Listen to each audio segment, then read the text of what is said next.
الله أكبر الله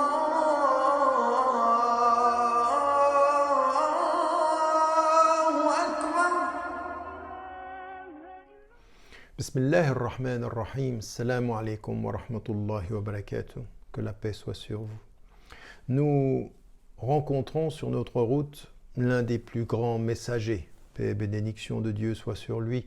L'un des plus grands prophètes est un exemple et un modèle pour les trois religions d'ailleurs, le judaïsme, le christianisme et l'islam. Il s'agit bien entendu de Abraham, Ibrahim alayhi salam. Et ici, une chronique ne suffit pas à dire toutes les caractéristiques qui le constituent, mais on va essayer de mettre en évidence un certain nombre de ces caractéristiques, de cette psychologie d'Abraham qui est tellement importante. Ibrahim Umma, il était une Umma, il était une collectivité dans l'individu, comme il est dit dans le Coran, avec toutes les caractéristiques que cela peut présenter. Première des choses qu'il faut retenir, c'est que par rapport à Dieu et dans l'essence même de la constitution du Tawhid, donc de l'unité de Dieu, il est le plus représentatif. وَإِذْ قَالَ لَهُ رَبُّهُ أَسْلِمْ قَالَ أَسْلَمْتُ لِرَبِّ الْعَالَمِينَ. Quand Dieu lui dit de venir à lui dans la crainte révérentielle, de se soumettre, de faire don de son être, il dit أَسْلَمْتُ لِرَبِّ الْعَالَمِينَ.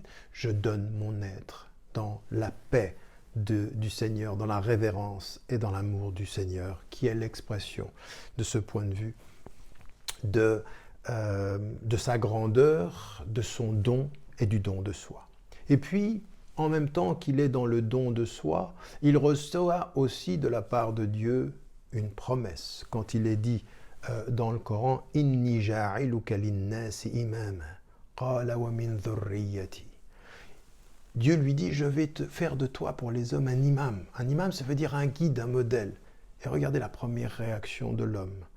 Il est élu et lui il dit « Eh ma famille, et les miens, que va se passer? Que va-t-il se passer ?» C'est la même attitude qu'il aura quand ceux qui viennent l'avertir de la destruction du peuple, il dira « Et le peuple de Lot, et le peuple de Lot, le peuple qui va être aussi détruit. » Il a la conscience de son élection et l'empathie, la préoccupation de sa famille, des siens, de ceux qui l'entourent. Des caractéristiques qui sont importantes. Il faut certes penser à son salut, mais on ne peut pas, pour son salut, faire fi de la destinée de ceux qui nous entourent, notre famille, des peuples qui nous entourent, etc.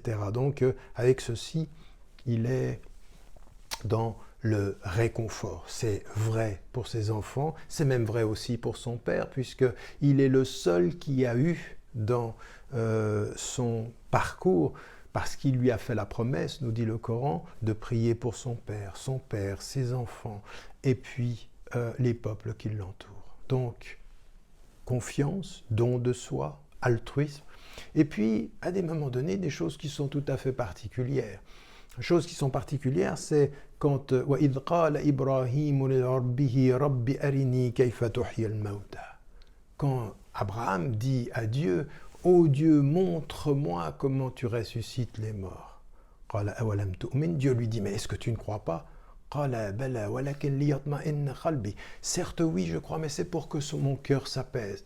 Regardez la caractéristique de l'homme. Il fait don de lui.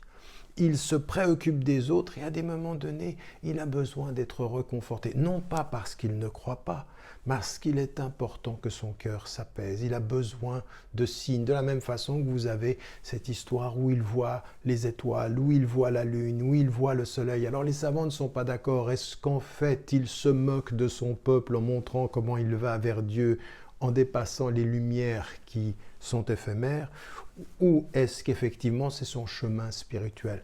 Les deux thèses sont présentes chez les savants. Mais ici, ce qui est important, c'est de se rendre compte qu'il reste un homme. Il est le modèle et il a besoin de signes. Comme on a besoin de signes quand on est aimé et qu'on a besoin de l'entendre, et bien quand on est avec Dieu, on a besoin de signes pour que notre cœur se réconforte. Il a de ce point de vue-là la conviction des solides et le besoin de réconfort des humbles.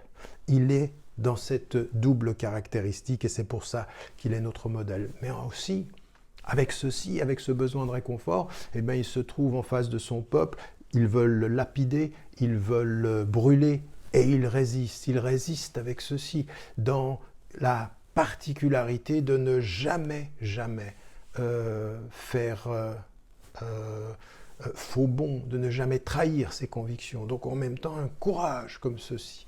Et ce courage-là, il va apparaître à plusieurs reprises. Par rapport à son peuple, il est rusé. Quand par exemple il va briser toutes les statues et qu'il laisse la grande, il dit c'est la grande qui a brisé toutes les autres.